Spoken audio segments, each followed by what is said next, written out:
Hello aspirants, आज हम लोग पढ़ने वाले हैं डीजीसीए के बारे में, जो आज के द हिंदू न्यूज़पेपर में सबसे ज़्यादा चर्चा का विषय था। तो चलो शुरू करते हैं। डीजीसीए यानी कि directorate general of civil aviation, ये जो है मिनिस्ट्री ऑफ सिविल एविएशन के अधीन कार्य करता है। ये एक रेगुलेटरी बॉडी है, स्टेटूटरी अथॉरिटी नहीं है, और एयरक्राफ्ट एक्ट 1934 के तहत इसको जो है पावर्स मिलती हैं। ठीक है। इसके बाद है इसका मुख्य कार्य यानी कि main function, civil aviation safety regulation, इसका पहला काम है। दूसरा है एयरक्राफ्ट रजिस्ट्रेशन। फिर तीसरा है पायलट लाइसेंसिंग यानी कि CPL, ATPL एक्सेट्रा। फिर एयरवर्दीनेस सर्टिफिकेशन, और इसके बाद आता है एयरलाइंस और नॉन शेड्यूल्ड ऑपरेटर्स NSO की मॉनिटरिंग।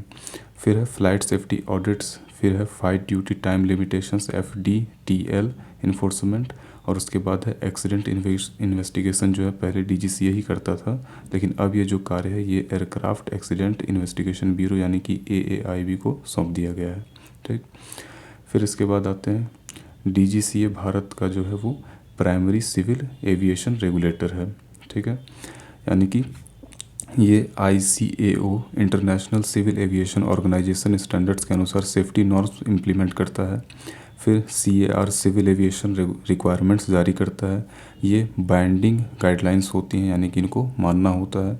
फिर एयरलाइंस को एयर ऑपरेटर सर्टिफिकेट यानी कि AOC जारी करता है। फिर ड्रोन रूल्स, RPAS रेगुलेशन और एमर्जिंग एविएशन टेक को भी रेगुलेट करता है। फिर पॉलिसी इम्प्लीमेंटेशन लेवल पर, ठीक है, ध्यान रहे ये पॉलिसी बनाता नहीं, पॉलिसी बनाने का कार्य जो है वो मिनिस्ट्री का होता है। ये बस रेगुलेशंस वगैरह बनाता है और रेगुलेट करता है। फिर इसके बाद है DGCA वर्सेस AAIB, दोनों के बीच में क्या अंतर है। देखो, DGCA जो है वो DGCA सेफ्टी रेगुलेशन और कंप्लायंस मॉनिटरिंग करता है।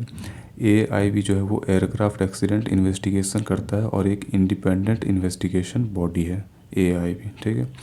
अब एक प्रीलिम्स वन लाइनर याद रखने के लिए मैंने डाल रखा है इसमें कि DGCA is the regulatory body under the ministry of civil aviation that derives its powers from the Aircraft Act 1934 and is responsible for civil aviation safety, licensing, certification and regulatory oversight in India। तो बस आज के the Hindu newspaper analysis में इतना ही था। Thank you.